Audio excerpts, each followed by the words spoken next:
পুনৰ ৰন্ধন গেছৰ চিলিণ্ডাৰৰ মূল্য বৃদ্ধি দেশজুৰি ২৯ টকাকৈ বৃদ্ধি পালে ৰন্ধন গেছৰ চিলিণ্ডাৰৰ মূল্য ১৪ কিলো ২০০ গ্ৰাম ওজনৰ ৰন্ধন গেছৰ চিলিণ্ডাৰত ২৯ টকাকৈ মূল্য বৃদ্ধি ৩ মাহৰ ভিতৰত দ্বিতীয়বাৰলৈ বৃদ্ধি পালে ৰন্ধন গেছৰ চিলিণ্ডাৰৰ মূল্য মধ্যপ্ৰাচ্যৰ যুদ্ধৰ গইনাৰে দেওবাৰৰ পৰা দেশজুৰি বৃদ্ধি পাইছে ৰন্ধন গেছৰ চিলিণ্ডাৰৰ মূল্য স্বাভাৱিকতেই ইয়াৰ লগে লগে এতিয়া হাহাকাৰ লাগিছে দেশবাসীৰ মাজত না কি ক'ম আৰু ক'বলৈ ভাষাই নোহোৱাৰ লেখীয়া অৱস্থা হৈছে দিনে দিনে মূল্য বৃদ্ধিয়ে আমাক এনেকুৱা কোঙা কৰিছে যে আমি সঁচাকৈ কেনেকৈ চলিম আমি ভাবিবলগীয়া হৈছে আজি কিছুদিন আগতে মূল্য বৃদ্ধি হৈছিলহে মাত্ৰ গেছৰ আকৌ আজিৰ পৰা ২৯ টকাকৈ বৃদ্ধি কৰিছে গতিকে চৰকাৰৰ এই নিৰজ্য কাণ্ডক সঁচাকৈ আমি লজ্জা হৈছোঁ আমি লজ্জান্বিত হৈছোঁ আমি বহু আশাৰে আমি বিজেপি চৰকাৰক ভোটদান দিছিলোঁ আমি ভাবিছিলোঁ মূল্য বৃদ্ধিয়ে আমাক কেতিয়াও আমাক জুৰুলা নকৰিব কিন্তু দিনে দিনে দেখা গৈছে থেকে 30 টাকা বেড়েছে সরকার কাছে এটা আবেদন থাকবে যে বিষয়টা দামটা কমানোর জন্য যাতে সাধারণ মানুষে ব্যবহার করতে পারে অসুবিধা না হয় মানুষরা বলছে যে বেড়েছে সরকার কাছে আবেদন থাকবে যে দামটা কমানোর জন্য যুদ্ধের জন্য হতে পারে তথাপি আমাদের দাবি থাকবে যে সরকার দামটা কমানোর জন্য ইয়াৰ পূৰ্বে ৭ মাৰ্চত বৃদ্ধি পাইছিল ৰন্ধন গেছৰ চিলিণ্ডাৰৰ মূল্য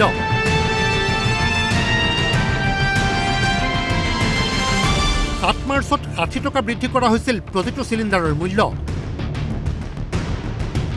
আনহাতে ৩ মাহৰ ভিতৰতে দেওবাৰে প্ৰতিটো ঘৰুৱা ৰন্ধন গেছৰ চিলিণ্ডাৰত মূল্য বৃদ্ধি ঘটোৱা হ'ল ২৭ টকা এই মূল্য বৃদ্ধিৰ ফলত এতিয়া দেশবাসীৰ মাজত হাহাকাৰ লাগিছে কি কম মানে এইটো চৰকাৰৰ বিশেষভাৱে অনুৰোধ জনাওঁ যে এইটো অলপ আমাৰ দিক ফালে যদি অলপ চাই ভাল হয় কিন্তু দিন যিমান দিন বাঢ়িছে বস্তুবিলাকৰ দাম বাঢ়ি আছে গেছৰ দাম বাঢ়ি আছে আমাৰ যে হোটেল চলাই আছে এইবিলাক টুৰিষ্টৰ কাৰণে যে অলপ অসুবিধা হয় সিহঁতে যদি অলপ 10 টকা যদি বঢ়াই থাকোঁ তেনেহ'লে সিহঁতৰ অবজেকশ্যন থাকে ইমান দাম মই অকলেতো বঢ়াব নোৱাৰিম लॉन्ग टर्म सोच के अभी काम नहीं कर रहे अभी हम लोग का तो यहाँ पब्लिक के लिए बहुत प्रॉब्लम है और ऐसे भी गैस का जो प्रॉब्लम है अभी किसी का कार्ड का या का पहले वाला तो रेगुलर वो जो कार्ड है उनको लिए मिला उनको कार्ड नहीं होने वाला भी उनको लिए होता रहा अभी तो उसको और फ्रैंकली हम बोलता है ब्लैक में भी लेता है क्योंकि ब्लैक मतलब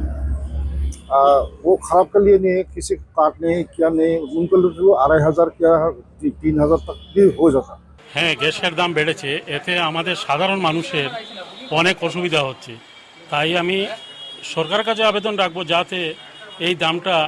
কিছুটা হ্রাস করা হয় তাহলে গরিব এবং মধ্যবিত্ত লোকরা উপকৃত হবে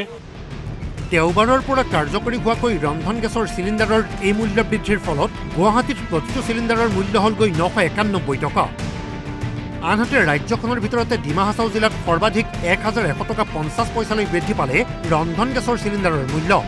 বিশ্বনাথত ১,০০৭ টকা ৫০ পইচা হাইলাকান্দিত ১,০৮৫ টকা হোজাইত ১,০১৪ টকা কাছাৰত ১,০৭৬ টকা ৫০ পইচা ধেমাজিত ১,০০৭ টকা ৫০ পইচা বাক্সাত ৯৯৯ টকা বজালী আৰু বৰপেটাত ৯৮৪ টকা বঙাইগাঁৱত ৯৭৪ টকা চৰাইদেউত ৯৫৭ টকা ৫০ পইচা চিৰাঙত ৯৭৪ টকা দৰঙত ৯৯৯ ধুবুৰীত ৯৯২ টকা ৫০ পইচা ডিব্ৰুগড়ত ৯৪১ গোৱালপাৰাত ৯৭৫ টকা ৫০ পইচা গোলাঘাটত ৯৫৮ টকা ৫০ পইচা গুৱাহাটীত ৯৯১ টকা যোৰহাটত ৯৫৭ টকা ৫০ পইচা শিৱসাগৰত ৯৪৯ টকা ৫০ পইচা লখিমপুৰত ১,০০৭ টকা ৫০ পইচা বৰপেটাত ৯৮৪ টকা মৰিগাঁৱত ১,১৫০ টকা আৰু নলবাৰীত ৯৯৯ টকা ৫০ পইচালৈ বৃদ্ধি পালে ৰন্ধন গেছৰ চিলিণ্ডাৰৰ মূল্য ৰন্ধন গেছৰ চিলিণ্ডাৰৰ নাটনি আৰু মূল্য বৃদ্ধিত এতিয়া হাহাকাৰ লাগিছে সৰ্বসাধাৰণৰ সঙ্গে বেড়েছে 29 টাকা ঠিক আছে মানে বাড়ছে কিন্তু আমাদের জন্য মধ্যবিত্ত ফ্যামিলির আমাদের গরিব ফ্যামিলির জন্য মধ্যবিত্ত ফ্যামিলির জন্য অনেকই অসুবিধা হচ্ছে আর কি আগে ছিল 1020 টাকা হ্যাঁ তারপর প্রথম নিয়েছে 940 টাকা তো সামথিং ছিল এরপরে হয়েছে 1020 টাকা এখন হয়েছে 1050 টাকা আমাদের একটু কষ্ট হচ্ছে আর কি কিন্তু কি হব কি করব দেশৰ যে অৱস্থা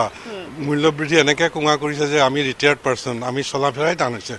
মূল্য বৃদ্ধি এনেকৈ কোঙা কৰি পেলাইছে অকল গেছ বুলিয়ে নহয় প্ৰতিবিধ সামগ্ৰীৰে মূল্য বৃদ্ধি হৈছে বজাৰলৈ গ'লে যি মূল্য বৃদ্ধি আমি উভতি আহিবলগীয়া অৱস্থা এনেকুৱা হৈছে স্বাভাৱিকতেই ইয়াৰ লগে লগে এতিয়া নিত্য ব্যৱহাৰ্য সামগ্ৰীৰ মূল্য বৃদ্ধিও প্ৰকট হৈ পৰিছে ব্যুৰ' ৰিপৰ্ট DY365